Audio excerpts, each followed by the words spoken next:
Hello, I'm Ichino.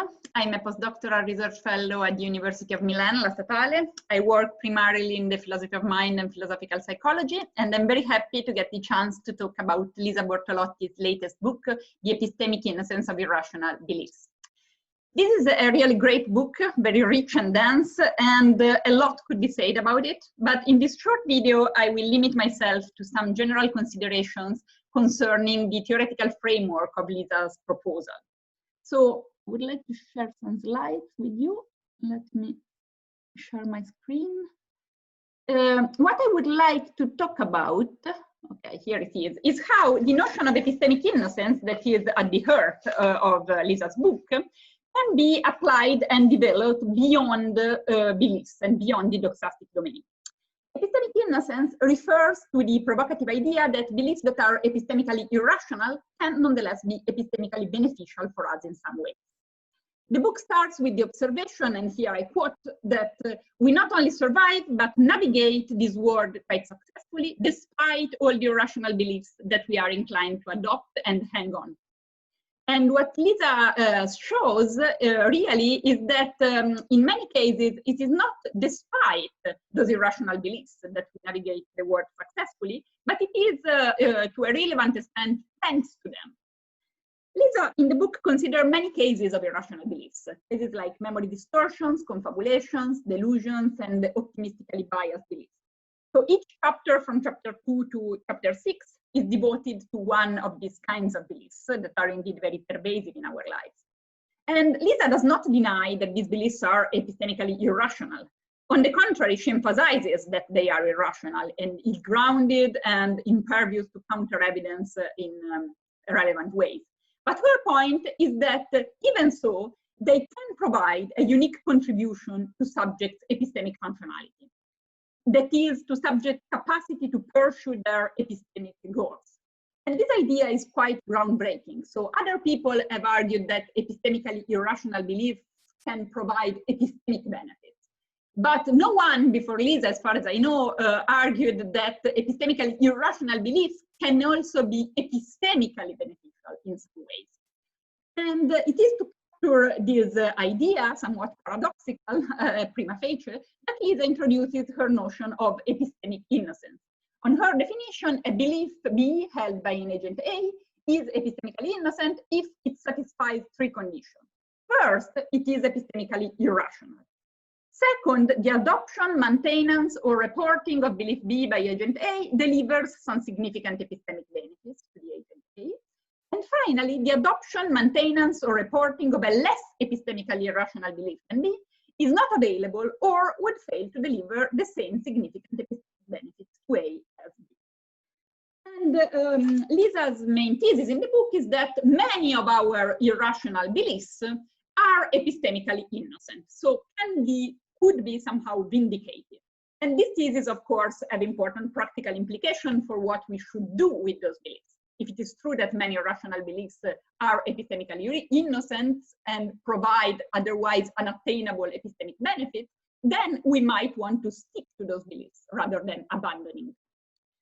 So this was a very quick overview of Lisa's book, but it is enough to make the general point I want to make.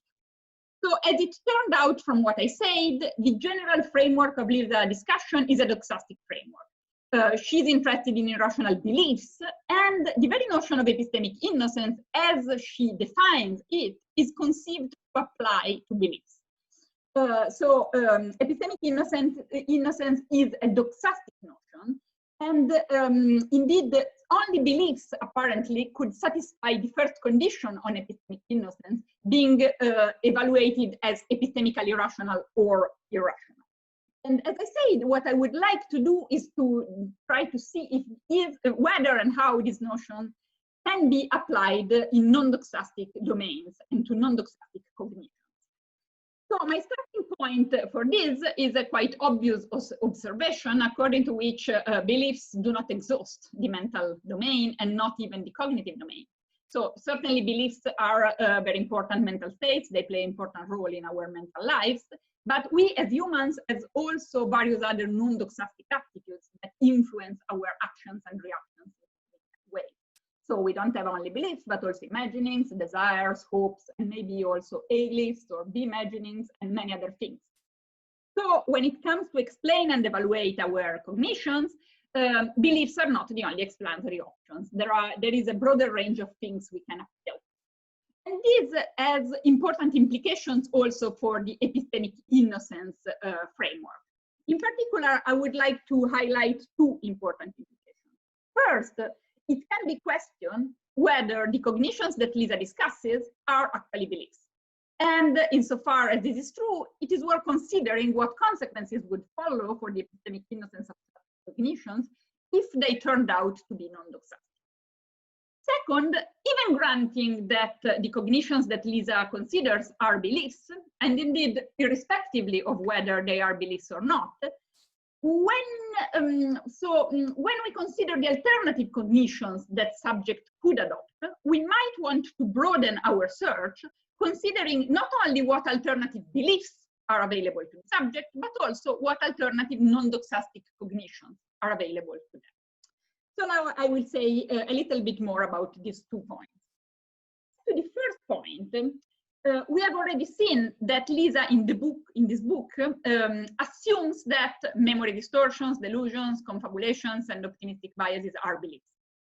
But at least for some of these cognitions, this assumption has been questioned. In particular, in recent years, various philosophers have argued that confabulations and delusions might be non-doxastic states. For instance, some philosophers argue that confabulation and delusions are not beliefs, but imaginings. The point, however, is that if these cognitions, so if delusions and confabulations are imaginings, then they are not even candidates for epistemic innocence. Because we have seen, remember, that epistemic innocence on Lisa's definition is a notion that can be only applied to beliefs. It is crafted for beliefs. And so imaginings could not be assessed on the lines of epistemic innocence. But this, I think, would be an undesirable consequence, because even if it is true that on the non-doxastic account, delusions and confabulations do not qualify as epistemically rational or irrational, because they are imaginings, and imaginings do not undergo the same rationality constraints that beliefs undergo, still the advocate of non-doxasticism might want to say that delusions and confabulation involve some sorts of epistemic costs. And even the advocate of non-doxasticism might want to assess delusions and confabulations from an epistemic point of view. So we might want to ask the question of epistemic innocence about non-doxastic cognitions like delusions and confabulation. And this means that we might want to reframe and reformulate the definition of epistemic innocence in such a way that we can apply it to non-doxastic states. This means that we should not talk about beliefs and epistemic irrationality, but more generally about cognitions and about epistemic costs. So this is my suggested reformulation of the epistemic innocence notion in order to make it applicable also to non-doxastic states. We should say that a cognition C held by an agent A is epistemically innocent if it satisfies 3 conditions. First, C involves some epistemic costs. Second, the adoption, maintenance, or reporting of C by agent A delivers some significant epistemic benefit to A. And finally, the adoption, maintenance, or reporting of a less epistemically costly cognition than C is not available or would fail to deliver the same significant epistemic benefit to A as C.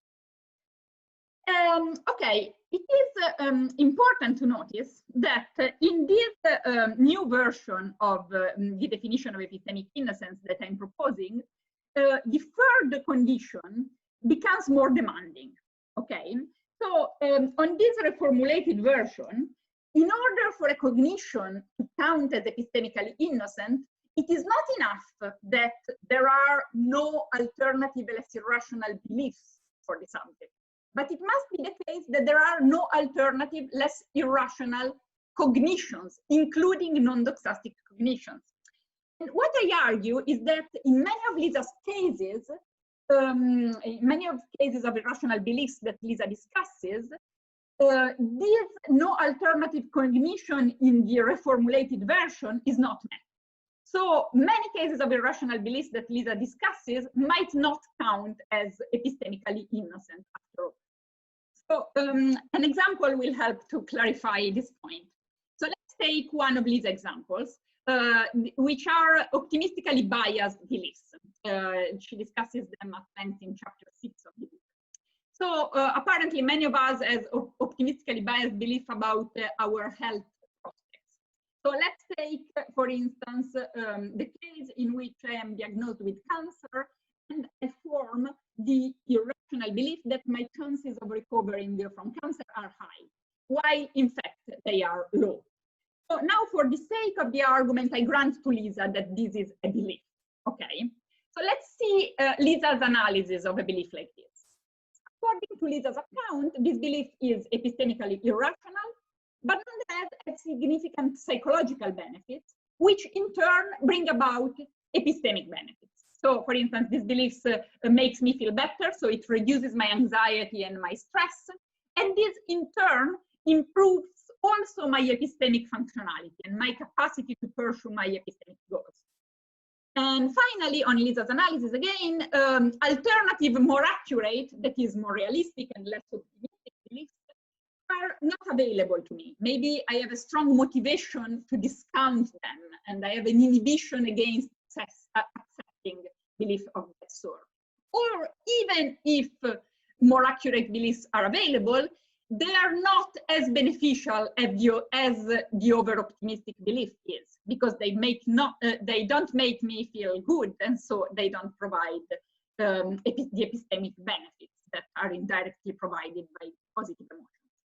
Okay, so a belief like this on Lisa's account would then qualify as epistemically innocent. It would fit the three conditions of epistemic innocence according to Lisa's definition.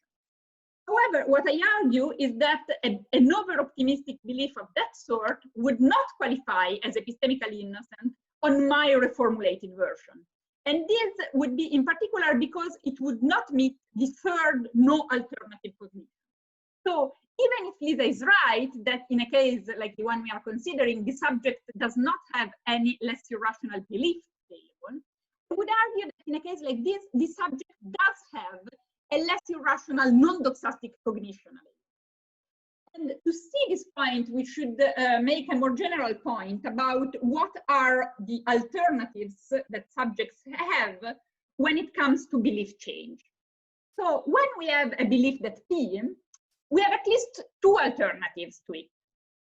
One is to abandon the belief that P and adopt the belief that Q instead. The other alternative, however, is to abandon the belief that P and adopt a non-doxastic attitude toward P. So to abandon the belief that P and maybe adopt the attitude of imagination or hope towards P. So basically, when it comes to changing our beliefs, we can either change their content or change the attitude and shift into non-doxastic. And so if we apply this to our example, we can see that the options are broader than those that Lisa considered. So let's take our over-optimistic belief, my over-optimistic belief that my chances to recover from cancer are high. What alternatives do I have? One is the one that Lisa considers. I can change this belief and adopt a more accurate, better grounded belief, the belief that my chances to recover are actually pretty low. But then there is another option that Lisa does not consider. I can shift my attitude and keep the same optimistic content, but adopt toward this content a non-doxastic attitude. So I can, for instance, start hoping that my chances to recovery are high, or imagining that my chances to recover are high. And what I argue that an optimistic imagining or hope of this sort arguably would be more easily available to me than an alternative less optimistic belief. And it would not be epistemically irrational because, as we have seen, imaginings and hopes and non-doxastic attitudes do not undergo the same epistemic constraints than beliefs undergo. And finally, I think this imagining or hope would provide, or could provide at least, the same psychological benefits as the original beliefs, and hence also the same epistemic benefits. Why I think so? Well, because remember that on Lisa's view, epistemic benefits are mediated by psychological benefits. So what happens in her view is that my over-optimistic belief makes me feel better, reduces my anxiety, and this in turn improves my epistemic functionality.